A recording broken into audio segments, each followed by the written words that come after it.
Welcome back, viewers and listeners, to Challenging Leadership. This is a new podcast with me, Stephen Mather, and Jared Scott.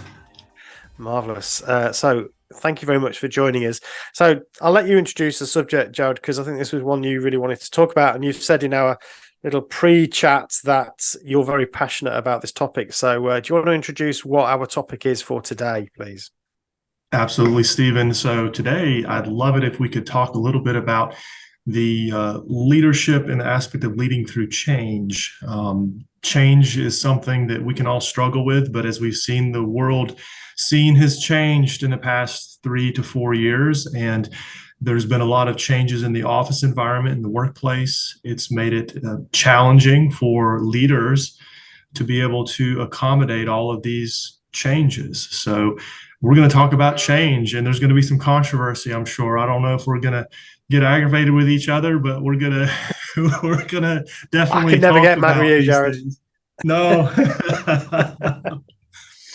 But yeah, we might disagree. I think it is quite a. It's a very interesting topic. It's something that we covered on the Masters for quite some time, and I think that was quite a formative experience for me. I think most managers have opinions about change. Most of us feel like we've been through various different changes in organizations for various different types. So, processes change, structures change, ownership changes, the environment that we're operating in seems to change. So yeah, we feel like we're under constant change forces. So yeah, where do you want to start with this conversation then? Have you got any sort of definition of what we mean when we're talking about it? Sure. I mean, change can happen in so many places. And I think almost if you broke it down into two categories, like you have change that a company may decide to go through, and then you have change that we're forced into. So, like if we wanted to say an example of a forced change is, obviously, we had this dynamic that lasted for decades on what a typical office environment looked like. And then with the COVID pandemic, it forced everyone to change. Whether you liked it or not, there was some adaptability that had to be brought in. And so you have that. And that versus a company may say, hey, we'd like to go ahead and introduce this new technology, or we'd like to change the way that we handle certain situations. And there's where maybe it can be more challenging, because then you have everybody, oh, I have an opinion here. We can talk about that. Whereas with the other situation, you can have opinions all day long, but at the end of the day, do you have much control over it? Probably not. So I think that's where we go with this. And maybe it's better to jump into the changes that happen because of decisions that are made, and how do we handle those? Like, what are the do's and the don'ts? And one of the things that got me going, or got the juices going, was thinking about a real life example of this, where you had a company, Netflix, that originally was started with, and I hear this is now outdated. They stopped a week or so ago sending out DVDs. So I don't even have a DVD player anymore, Stephen. But back in the day, I can remember being so excited as a child because we had Blockbuster, and we go to my parents would take us to Blockbuster, and you could pick out a VHS tape. And it was so disappointing if that one Disney movie or whatever you were wanting was gone. It was missing. Yeah, somebody got it. And you're like, oh, we'll have to wait for another weekend. Back in the day, for anyone that's a younger listener, you actually couldn't stream anything. You had to wait a year after it came out from the theater to watch it again. But Blockbuster was the go-to place to get that. And then Netflix says, hey, what if we just say we're going to mail the movies to you? And that was such an exciting thing. But then they got tired of the late fees, because if you didn't bring a Blockbuster tape back on time, then the late fees would become astronomical. So Netflix was like, hey, keep it as long as you want, and then send it back when you're done, and we'll send you the next one in the queue. And so anyway, that led into more change, because then people said, "Oh, we've got this thing called the internet with high speed, and now you can stream movies." And I'm sure in the UK you have Netflix, where you can, Oh, yeah. flip through and just pick Mm. whatever you want on demand. And Blockbuster kind of got left behind with that because they were so stuck on that model. And so anyway, there's an example of change where it went good, and one where it did not go so well. All right, so that's a really interesting real life example, and I think a lot of us think about those sort of decisions that were made. I mean, Blockbuster is a cautionary tale, I think, for most analysts, isn't it? It's like, they had the market. All they needed to do was think about where was this technology going, and yeah, sure, at some point there's a trigger, but it clearly was going to go to streaming at some point, and they were so slow to get on that bandwagon that, yeah, others just beat them to it. Netflix in particular.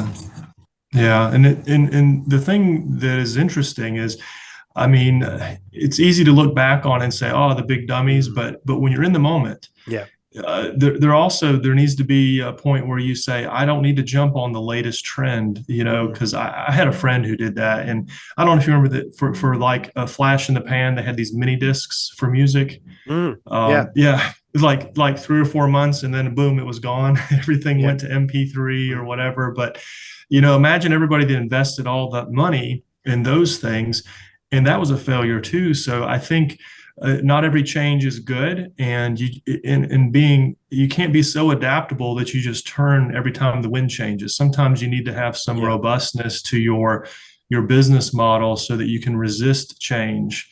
That can be good, but also knowing when you resist change too much, and Mm. you get blown over, you collapse under the strain of resisting it. Yeah, that's a good point. And I suppose we're talking here at a very high strategic level. So these are decisions that need to be made at the highest level in terms of where we're going to invest our um, projects. What are we going to do in 5 years' time? I suppose, really. So Sure. there's some real long term thinking there, and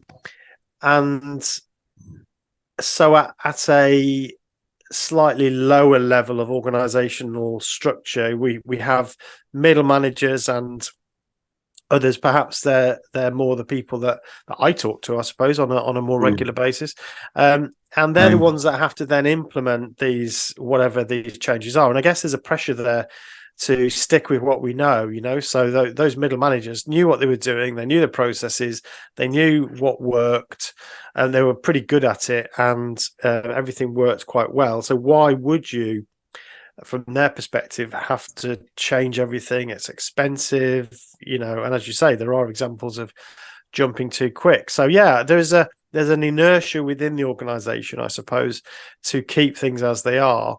And from a strategic position, you might feel like you want to change things, but you're having blockage from the organization itself, which I think leads to a lot of the discussion around change.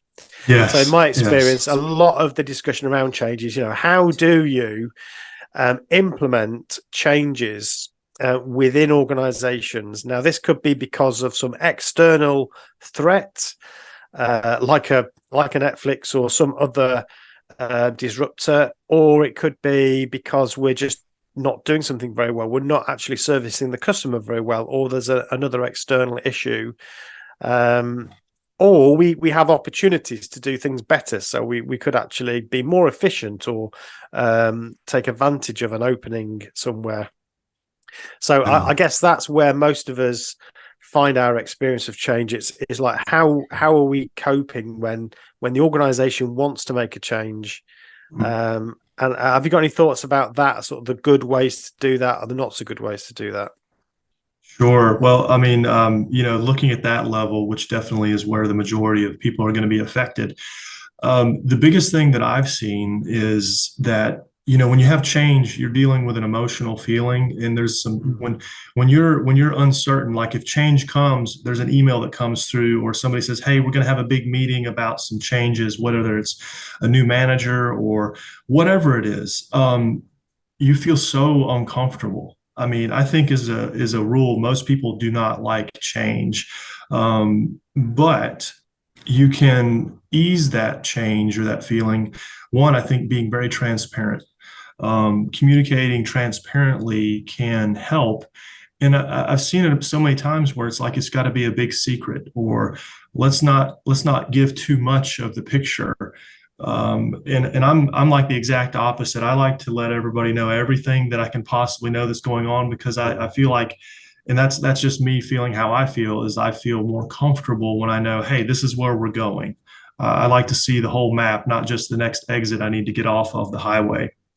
But being open and honest about the reasons for change can help, because people are going to draw their own conclusions anyway.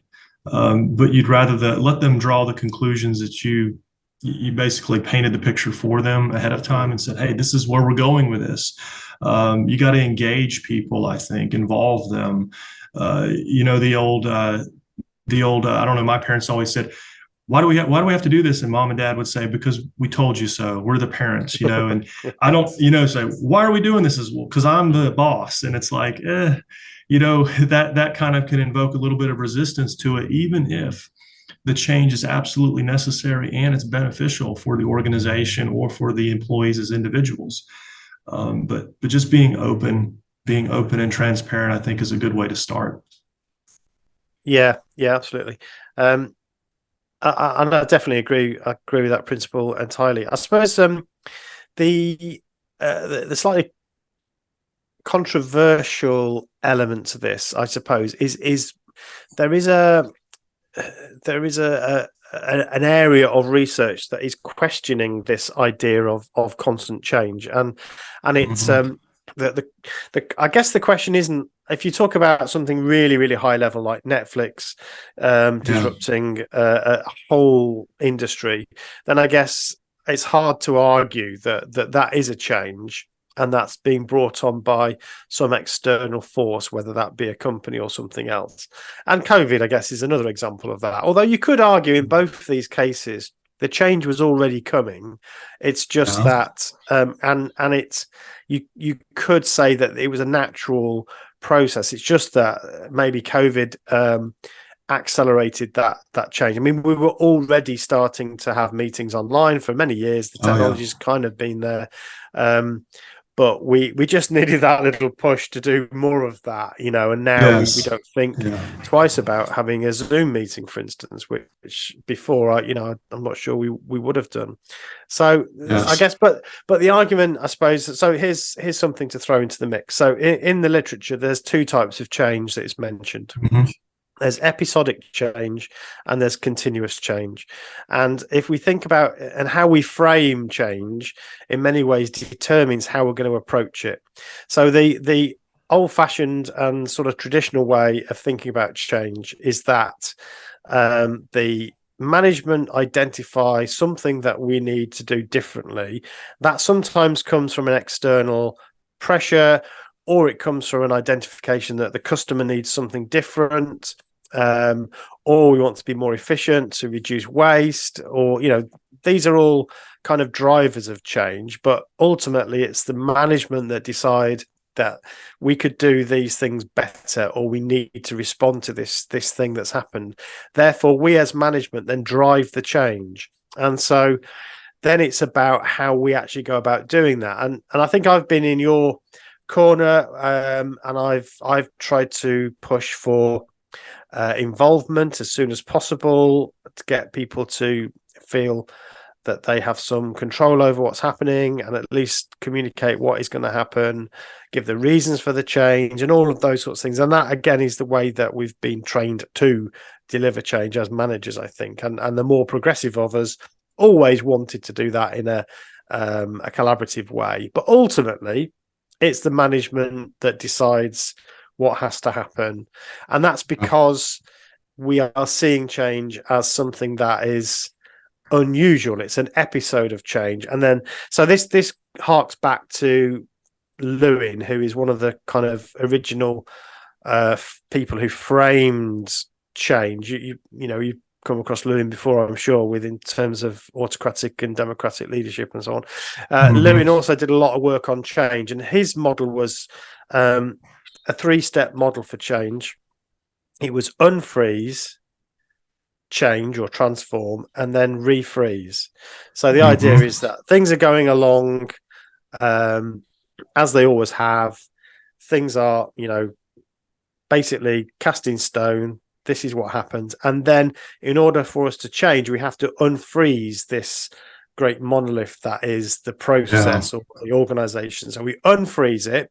And that's the bit everybody doesn't like because, I know what I'm doing and I don't like having to Yeah. change. So you Yeah. unfreeze it.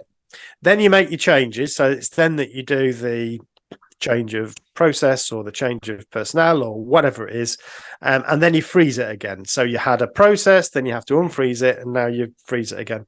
So this is the kind of model, and from this comes people like John Cotter, who is probably the most famous change guru, if you like. I mean, I've got his book here, one of his books anyway, which leading change. There we go. I mean, he's in many ways the big guru, and lots of people I've met treat him like he's some sort of religious figure. If we're going to change, we need to know what John Cotter has to say, and he's got his 8 steps of change. Sure. Establish urgency, create a guiding coalition, and so on. But again, this assumes that you've got this really fixed, very understood process or system or organization that people are doing it this way, and then you need to come in and disrupt that, unfreeze it, change it, and then freeze it again, and then it carries on like that for the rest until we decide to change it again. And I think the challenge is that really what's happening? So this episodic idea that it's stable and then it's not, and then it's stable again. So there's a challenge to that, which is where I come from. Writers like Carl Weick, who is an academic who challenges this idea that says actually change is continuous. Change is always happening. We don't we can't think about stability in the same way. Actually, what's happening is there's always little adjustments being made. People are changing. People are making decisions to alter what we're doing and how we're doing it. So there isn't a real stability, and this is where when we were talking about it a couple of weeks ago, I made this illustration. It's on my courses. I talk about this on my training courses that I'll plug at this point. Log on to the ProPEC training school. You can get my courses. But the Yes. illustration I use, the metaphor I use, is like day and night. So, and towards the end of the day, you start to see it getting dark. So it goes from day to night. It goes from light to dark, and you could say that is a change. But the fact is, it does that every single day. Sure, the time periods change as the seasons change, but ultimately you get a period of light and then you get a period of darkness. This is day, this is night. That is a predictable thing that happens. Therefore, at one level, you can say that it's constantly changing, but on a different level, you can say that it's always the same. You can always anticipate that there are going to be those changes. So change in that case is continuous, not episodic. And it's both, so it depends how you want to look at it, but Yeah. it means that if you see it as continuous, and that changes, excuse the pun, changes the way that you then start thinking about how you manage it.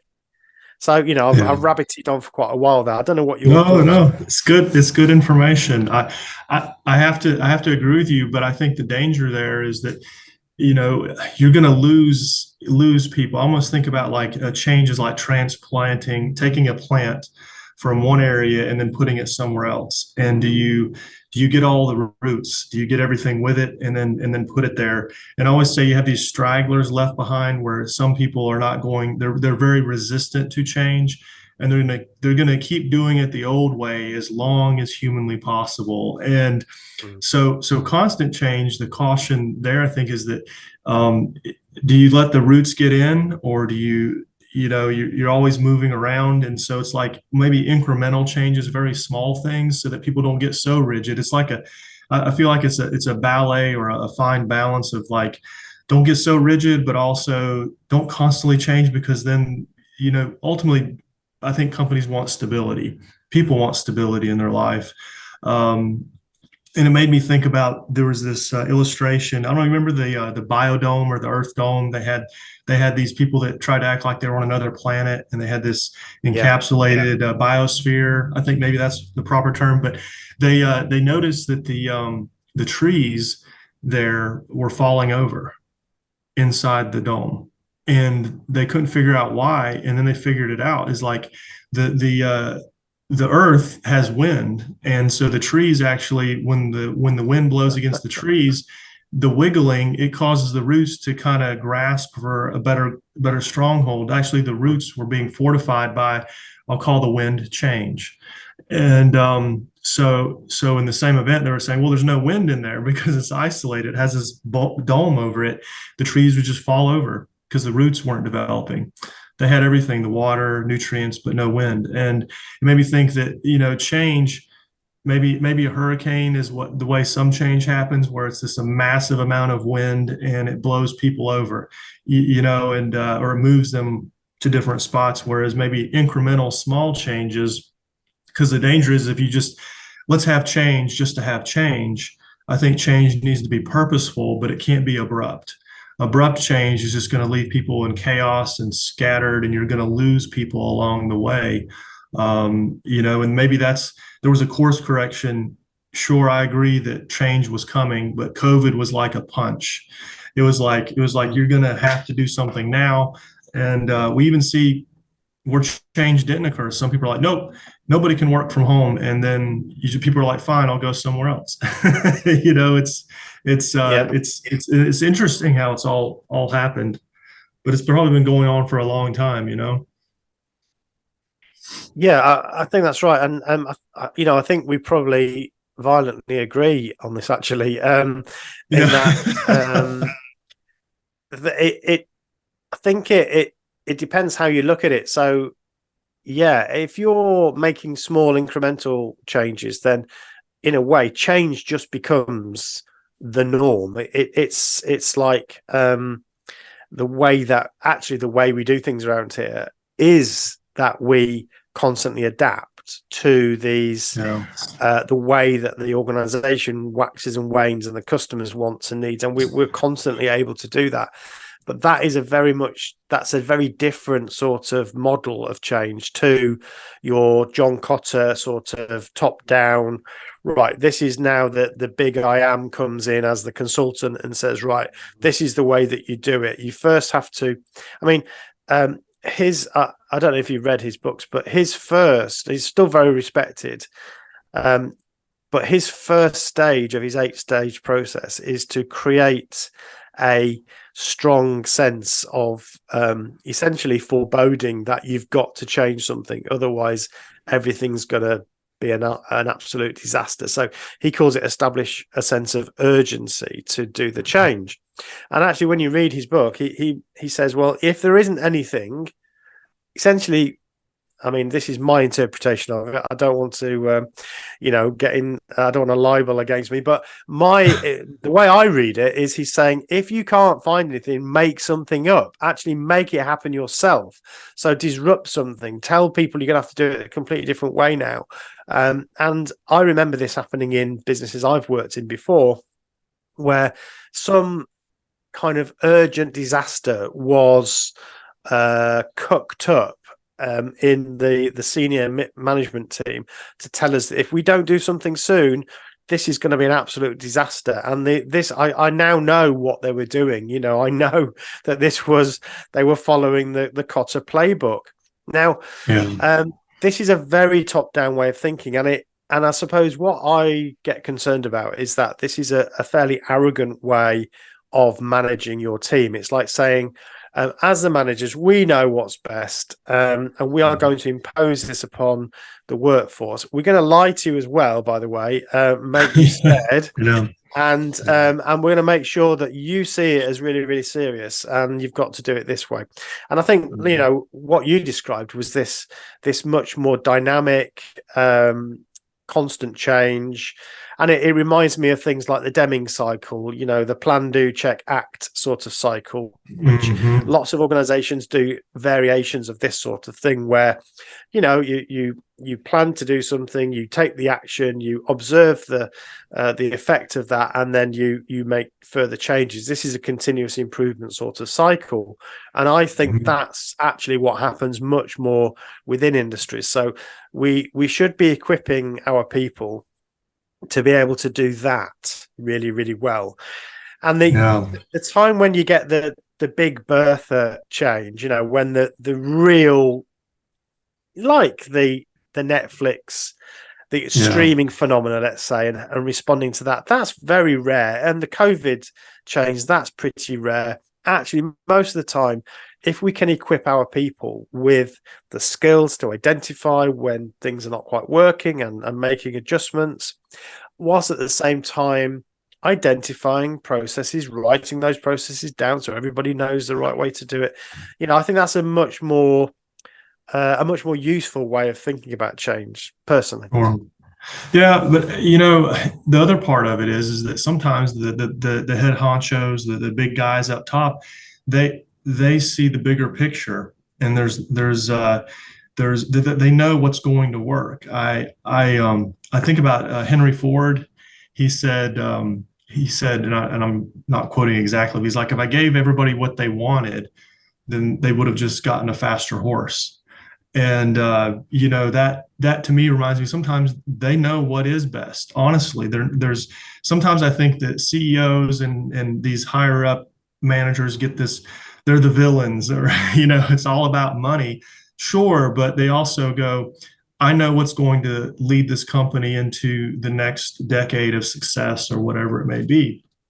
But where it goes wrong is if there's not that, hey, this is how we're going to do it, or getting buy-in from mid-level managers, or buy-in from even the employees. You have to have that support structure. Otherwise, you'll be leading nobody, because they'll just go somewhere else. And then you've got the other issue where, based on the economy, if the economy is great and there's plentiful jobs, then it's almost like the tail wags the dog, as it were. But then when you have tough times, then the leaders are able to basically impose their will. Of course, they should have a greater strategic knowledge of the sector and what's coming down the track. I totally understand that. So of course it's the senior management team at Blockbusters. It's the board that are to blame for the fact that they didn't start thinking about this new idea called streaming that was never going to catch on. So of course it's Yeah. their fault. But I think that actually proves my point, in that a lot of these Okay. senior leaders, they of course they want everybody to believe they've got their act together and they know what's happening, and they can see the runes, and tell you what's going to happen in the future. But I think we see over and over again, these senior managers, they go from role to role, they make a mess, and then they go to the next one, they make a mess there. And I'm not sure. I don't have the confidence that you do, Jared, in these guys. Uh, well, I mean, maybe these ones you're worried about need to listen to this podcast, and that way Yeah. they'll be doing better. I mean, sure. I don't know. I like to be optimistic of it, but I do see your point with that, because I mean, there is a track record of carnage left behind by many. Here's Absolutely. some more money, go somewhere else. But maybe I was thinking at a lower Yeah. level. I don't know. Yeah, I think there's got to be a sort of happy medium. You do, of course, you have to, if you're going to be in any leadership role, there has to be an element of, okay, then there is some sort of vision that needs to be communicated, that needs to be formed in the first place.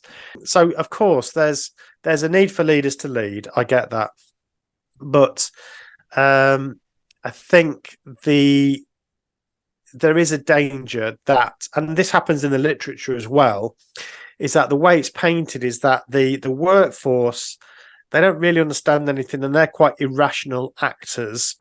So they get worried about losing their job or worried about doing this or that, and they don't like change. And we, as the management, we're the rational actors, and we've got to somehow help them through this difficult time by sort of stroking them and giving them. So first of all, giving them the fear that they've got to change, and then stroking them and helping them through this little narrow pen as the sheep they are. And it's quite condescending. So I actually think, is that really what's happening? So one of the things that I often think about is whenever a manager starts talking about change, or so I work in business improvement a lot of the time. So I deliver management training, but I also work in things like lean, process improvement, and so on. Mm-hmm. So as soon as you get a consultant in, let's say, to do some work on lean, which is about reducing waste, what's the first thing that the workforce are going to start worrying about? If I turn up as a lean consultant and you say to the workforce, we've got this waste, guy, you're going to get rid of me. They're going to get rid of me because I'm going to be the waste. Yeah. So straight away, there is a fear. Now, I might think to myself, well, this is irrational because that's not what lean is about. Actually, lean is about reducing wasteful activity and adding value and so on. And it's not necessarily about just reducing headcount. Sometimes it's the opposite, but it's about whatever we're doing, making sure that we're always adding value, or we're adding as much value as possible to the activity. And so I know that, but they don't know that. Therefore, I'm the rational actor and they're the irrational. But I don't think it's irrational to have a fear when you hear that this thing called lean, the very word means to remove the fat. I think it's completely rational. So I think there's a risk, and I suppose that's the bit I'm pushing back on. Is I want to try and this is what I try to do in my training courses. It's not to say that as a leader, and a manager, we don't have responsibility to make change happen or identify the need for change and implement it. But we have to be very careful, I think, that we don't have this impression that we're the rational actors and it's the workforce that kind of just need to be influenced and pushed through. And so you talked about buy-in before, which is a kind of famous way of trying to implement successful change. So I challenge that a little bit, and I say, if you're looking at buy-in, what does this make you? If you're talking about buy-in, this makes you a salesman or a saleswoman, doesn't it? Because it's salespeople that try to sell things. So basically, this makes you a salesperson. And my argument is that it would be better not to, because I know when I'm being sold to, you know that as well, and I don't like it. I get quite uppity when I think that somebody's trying to flog me something. So if somebody's trying to sell me something, I'm thinking, right, I'm not having this, because they're spinning the world the way they want so that they can flog it me, so that they can sell it to me. So I would prefer us to think about, rather than becoming a salesperson, let's create a condition where together we can identify the need for change. We can equip people with the tools that can identify the need for it and operate that change. And then it becomes theirs. So we no longer have to sell it to them. The change actually already belongs to them because they've identified the need for it. Now, I think that's different for a big change, like a complete organizational restructure or something. Sure. But in the vast majority of change, 90%, I would say, it's actually about equipping the team to notice things that need to change and to have a process and the skills to be able to make those things happen. And that's actually the vast majority of change that happens in organizations. That's my view.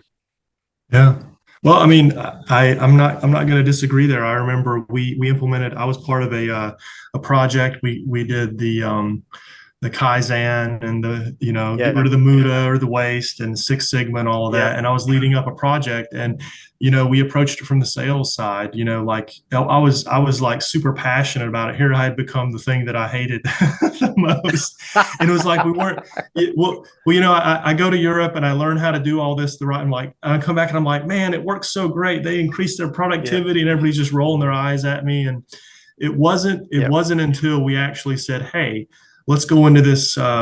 We were redoing the way we manufactured product and assembling it. And I said, let's get your ideas. This is, what do you think would make this process better?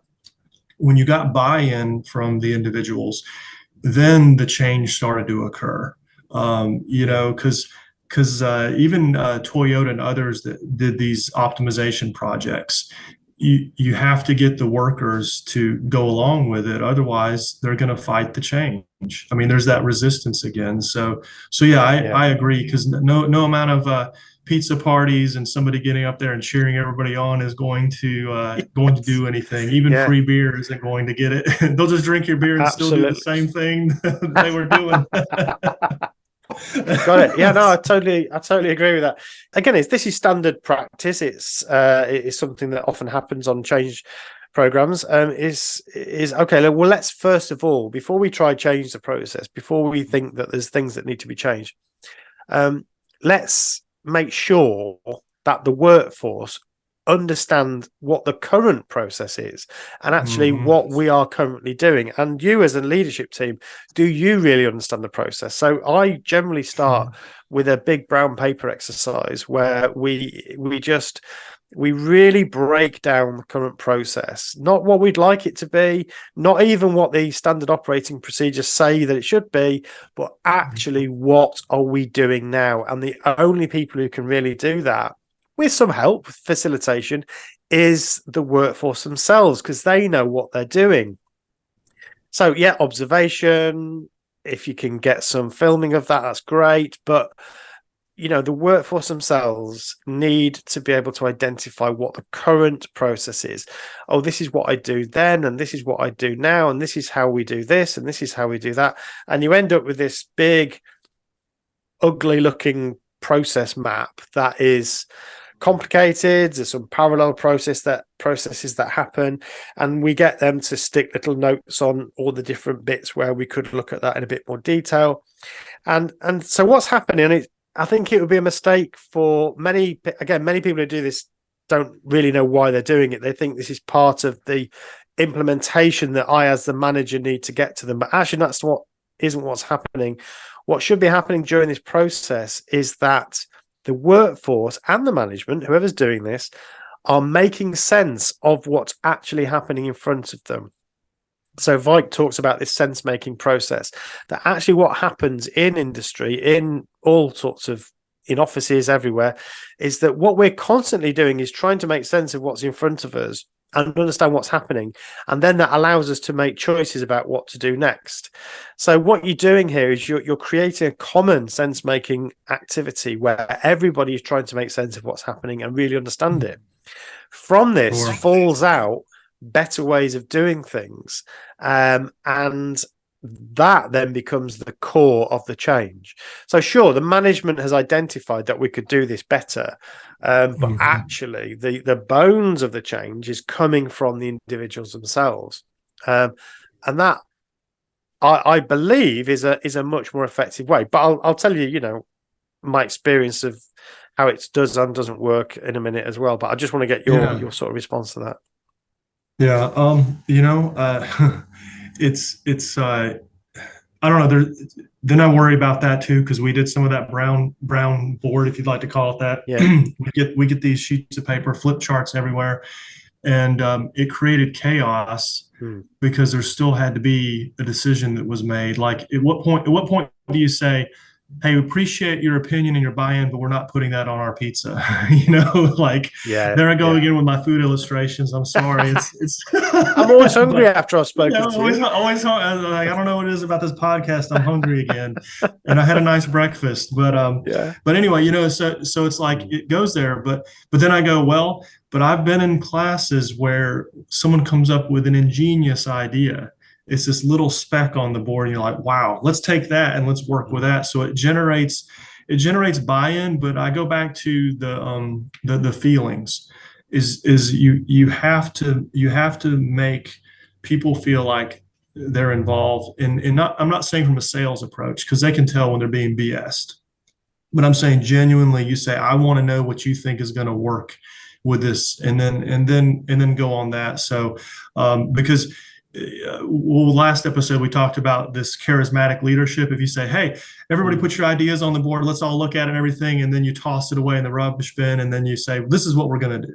There has to be something that you take away. It may not even be the most optimized way to do it, but it still works. Again, let them have that. You gotta celebrate. I say the small wins. You gotta point out, hey, look at this, and then go with it. It's just it's a fine balance. I think in all of this, it's like just picking one particular way to do it is always gonna fail eventually if you can't have. It's almost like you have to have change within trying to change. So Well, I mean, that is profound, Jared, but absolutely right. Yeah, no, it's true. But I just to go back to the brown paper exercise, for sure, instance, that I was talking about. I think it's important. What is important is to know where you're up to with yeah, your change. So sure, for me, what that is, and it's really, this is the bit that I do have to be a bit bossy, dare I say, yeah, bossy yeah, with my team who are doing this with me, and I normally do it hmm, as a consultant now, so I'm not their line yeah, manager, but I sure, have to take the lead in that room. Obviously, that's what you're there for. But what I'm trying to do there is to emphasize that this actually, we're not looking for ideas about how to improve it yet. This is not about identifying improvement ideas. So, we're not actually interested yet in, you might put a little asterisk on something to say, I have got something there. Okay, well, let's not forget yeah, it, but yeah, we don't want to yeah, get into it now. Actually, what that exercise is, it is purely to, um, to identify what our current state is, what we are currently doing. And understood. if you start getting disagreements about that, well, that's also really important data, because that is Sure. telling you that as an organization or as a business, as a team, we don't actually know. We haven't got a settled idea about what we're doing. So that in itself is really important. So I think a bit of chaos at that point, bit of disagreement. No, we don't do that. Yeah, we do. That's great. We want to get that out. Let's Yeah. put that up on the board. So this becomes, actually, this is a, like, sense making of any type is a Mhm. slightly uncomfortable process. If you sort of, if you closed your eyes now and I was to walk you out of your room and out onto the street somewhere, when you opened your eyes, it would take a bit of time. You would be a bit disorientated. You would have to Mhm. work out, okay, where am I? Which direction am I going in? Where's my hotel? You'd have to Sure. be thinking about those things. So it's a bit disorientating, but it is really important. Otherwise, you're not going to know where you are. Mhm. So for me, that's what that process is about. Yeah. Then when you start to get onto your process engineering bit, which is when you're saying, okay, we need to know how we're going to change this. I'm a real big fan of adult to adult. Okay, guys, there's three different ideas here. Can we do all three? Maybe it's impossible because they are mutually exclusive. Mhm. Okay, we can't do all three. Clearly, we're grown up enough to know that we can't do all three Mhm. of these. Now, Sure. maybe I, as a manager, know something they don't. I share that with them. So I think yes, there is, of course, an understanding that this process is not going to. It's not a democracy in the sense that whose ever ideas gets the most votes, that's what we're going to do. That's not the way this works. But it is an adult attempt to, first of all, make sense of what's happening, and then to identify the best way to do it. But yeah, I mean, Yeah. Jared, and listeners, it might sound like I think I know how to do this every single time, but I have failed miserably in this. And part in the past, and part of my passion here is because Yeah. I've been there and followed the sort of strict Cotter. I mean, the example I gave you before about being told by our managers that this was a disaster and waiting to happen. So Yeah. it didn't Yeah. work. It didn't Yeah. work. So it doesn't always work. And therefore, True. I've learned from painful experience, but I've also tried to do it the other way. And that hasn't always worked. So I think your point is well made that, yes, we need to be flexible in order to monitor what's working, what doesn't, and almost do that plan, do, check, act cycle for our own change process as well. So, yeah, very, very Yeah. interesting. Mm. Yeah, and I think there you probably if you want to lead through change, one of the big things is and it goes against a lot of leaders is that humble mindset. Oh, Um, definitely. I was thinking about recently, Delta Airlines is one of our bigger airlines here in the U.S. and they they we'll just say they proverbially screwed over the ones that actually use their planes, the business travelers that are putting in thousands of miles a week flying, and they're like, oh, yeah, all your points don't matter. They were more about who is spending the big bucks, right? Right. And so they were like, now you don't get access to our luxury lounges at the airports and everything. There was such a big upstir that basically they came back and like, hey, sorry about that, and they Yeah. walked it back. And I think maybe to your point, you find out maybe you do some type of shock and awe change to basically get yourself a barometer. Where are we at with this? What do people really want? Well, they found out really quickly one who were their most valuable customers and how many of them felt that way. And so because sometimes you put 12 people in a room and all these marketing analysts and they just think they know Mm. more than everybody, and then they didn't. They didn't have a really good finger on the pulse of the customers. But Yeah. as leaders, maybe we just because there's nobody screaming or complaining about problems. It's like, maybe I'm not saying create problems, but a change will let you know this is either a good change or a bad change. I guess you have to also be careful and not think that, well, nothing happened. It could be a change that creates problems later on down the road. It's not just an immediacy to it, but it could be something that is going to have repercussions maybe a year from now. So I think that's why people don't like change sometimes, because they're like, well, if it's not broke, don't try to fix it till it is, you know? Yeah. Yeah, absolutely. I mean, there's another. That's a statement again that I tend to challenge, that people don't like change, and I know you said that yourself, and that's fine. Yeah. And I, in Well, some that's why respects, that's I'm true. keep saying it, because I want to get, You just want a reaction, but again, this depends how you think about it. So people Yeah. don't like change is a trope that is accepted without question. And I would say up to a point that's true. But the big thing about change, okay, let me give you an example. Most of us in the developed world, perhaps not so much these days because we don't have quite so much spare cash, but most of Yeah. us at some point think it's important for us to get away for a holiday, a vacation for a couple of weeks, a year at least.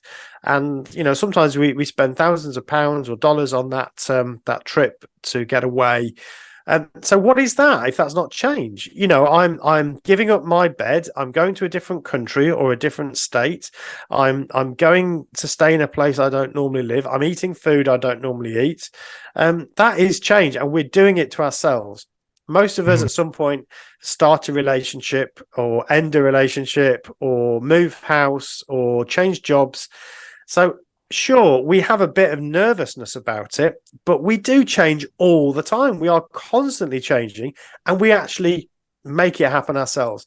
So for me, the thing that's really people don't like about change is when it's foisted upon us. We don't like change that is not of Fair our point. making.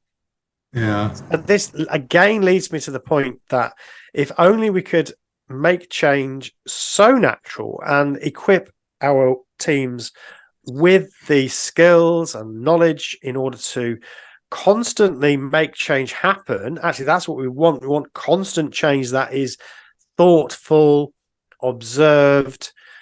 We measure the effect of that change, and then we make adjustments. That again, that Deming cycle that I've mentioned, that sort of principle. If we're doing that, if we equip our teams, yeah, unless we're talking about big change where people get moved from one side of the country to the other, or they have a different job title or whatever. Yes, I understand people don't like that. That's because it's being foisted upon them. So yeah, I don't think we both don't have to be wrong on this. I think Oh, it no, no. is one of these It just areas that it depends how depends you on look at what it. type of change we're talking about, Yeah, yeah, right? I mean, like, yeah, so traveling a lot, and I'm sure you've had this happen. You get the little ding on your phone, oh, your flight's changed, and you're like, well, yeah, crap. exactly. Yeah, What's funny about that is like, so almost say beyond just the change that we're okay with and the change we're not okay with, is also, do we have, can we do anything about that change? yeah, Like, I guess with the airline stuff, I've never gotten worked up about it, because what are you going to do? Go bang on the door and say, hey, come on, Captain, we need to take off. It's like, it is what I yeah, almost just go, it is what it is. But somehow we develop in our minds with a lot of change, especially in the workplaces, we say, why do they have to do this? Why, we start asking yeah, why. It's like, they didn't have to make this change. And so then that's where we're resistant to it. And then you have to have, because like you go back to the CEOs and the other ones, like they're not a good track record. Usually when people hear about change, especially in the workplace, they're like, well, this isn't good, or who are they getting rid of, or what's this, or are we going to get a dock in our pay? There's always that. mm, We have a tendency to go to the negative side when we're thinking about change, whereas change can also be for the positive. But how do you get that? How do you get people to go, wow, I'm really excited about this change? And that's going back to some of the things you talked about, getting buy-in, yeah. finding out where people are at first before you even talk about what changes are going to be made. I mean, that's all so important. Helping them identify it. So a very simple example of this was, this has gone back many years. We did some work with a printing company that prints packaging for food manufacturers, and they wanted to improve or change their changeover system. So, printing one thing and then you need to stop that and do the next job. And this particular organization, they were taking like an hour or two to do their changeover. So you can imagine, changing a printing setup is quite a lot of work to do with that. So we could have gone in there and said, right, okay, we're going to watch what you're doing and we're going to identify where you can do it better, and then implement that change. But actually what we did is we did a project with them, with the printers themselves, and we said, right, okay, let's so we'll let you video what you're doing. So they videoed it and we all watched it back, and they started sort of laughing at, where have I gone there? I've wandered off there for half an hour, gone to look for something, and it's taken me that time to go and come back again. And they were it was the realization, but it was them that were identifying it. So again, I come back to Yeah. this idea that to be honest, it's a lot about feelings of power and powerlessness, and also trust. So that's a big factor in industry. I think as managers, we have a problem in that the structures that we have in organizations don't create trust, generally speaking. So when we say there's going to be a change, but don't worry, it's not going to affect you, people don't believe Yeah. us. Yeah. So it's important, I think, that element too. And it's this feeling that I'm being pushed around like pieces on a board. Mhm. And I don't like it. I want some agency. So for me, that's the cultural change that really needs to happen Sure. within organizations. Yeah. So here's a real life scenario. I've always thought about this. This can be a struggle when I consider myself to be in middle management. Yeah, But so you're asked by the higher ups to say, we need to implement this, or you're going to yeah, do this. And I'm not saying I've ever made this mistake, but perhaps where you say to your workers, I don't really like what they're asking us to do, but we need to go ahead and do it anyway, yeah, and that's not really leading by example. It's almost like you're trying no, to create a, hey, I'm with you fellas. and yeah, but that can be a struggle. So sometimes there's a gap between, it's almost like not to use a World War I reference, but the captain blows the whistle and everybody comes out of the trench, right? And sometimes we think, oh, if I just blow the whistle, then everybody's just going to jump out, and there's repercussions. Obviously, if they didn't come out of the trench, right? But it's you've got to believe it yourself as a leader when you're helping to lead through change. Otherwise, they're going to see right through it. Because going back to what you said about sales, no, we're not salesmen, but they can also tell if we don't really believe in the process, or we don't believe in what we're trying to accomplish. They can see right through it every time. So you've got to ask the questions. If you're not certain about something, say, hey, I know you want me to implement this. what, why, so forth. You got to get all that down into you before you can again give it to the people that you're leading. Yeah. And I think it's, it's easier for someone like me who I don't work for an organization. I have my own Or consultancy. So I'm able to, and I do this now. I'm much more confident of saying this to more senior managers, being confident enough to say, actually, this is the way we need to do it. We need to get the team together to identify the improvements that are going to be needed, rather than you need to get your ideas together and then roll it out or roll it down, yeah, So I'm yeah, able to do that. I think as a middle manager, it's more difficult. And I also agree with you that it's not a good idea to say, I hate this idea, but we're going to have to do it anyway, because yeah. that does undermine your credibility as a leader, That's doesn't it? right. It makes you It sure look like does. you're weak. So yeah, I wouldn't recommend that. But I think it's right on a podcast like this anyway to be saying to managers at all levels, actually there is I'm not saying that the workforce get to decide everything that they do, but I think there is loads of room for more involvement in terms of the actual detail of what's going to happen and why, and equipping them to do that work in terms of identifying the changes that need to be made Yeah. can really work. Now, I have also found that hasn't worked at times, and that is often because this trust problem is so deep that even when you say to people, right, I want you to get involved at this level of this stage, then still that's really hard for some people to accept that, and they Mhm. think there's something else going on. So yes, it's I don't think we have a simple formula here either. It is difficult, but can be difficult. I agree with you. I agree with you. Definitely. Cool. Well, what an interesting conversation. I really enjoyed that. Yeah, yeah, this was nice. This was nice. I know we could keep going on and on and on. I mean, because there's just so many things out there. But I was just thinking about like how would you sum all of this up? Is that Yeah.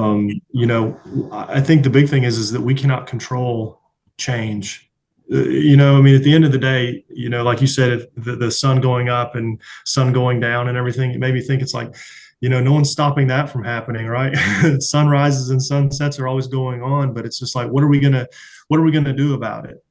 Yeah. And So I think, that's the big I thing. think we have to learn to, in a way, accept that change is it is part of existence. In fact, physicists would tell you that existence is change. If nothing changed, literally nothing moved, then there would be no existence. It That's is right. life itself. So change is what life is about. So yeah, to imagine that nothing's going to change is fooling ourselves, and actually isn't desirable. So yeah, I think becoming comfortable with change, equipping our teams for change, and I think all the stuff you said around working with our teams to help them understand the need for it. Yeah, absolutely. But I still would like to leave that kind of idea ringing in our listeners' minds that Mhm. the way we think about change can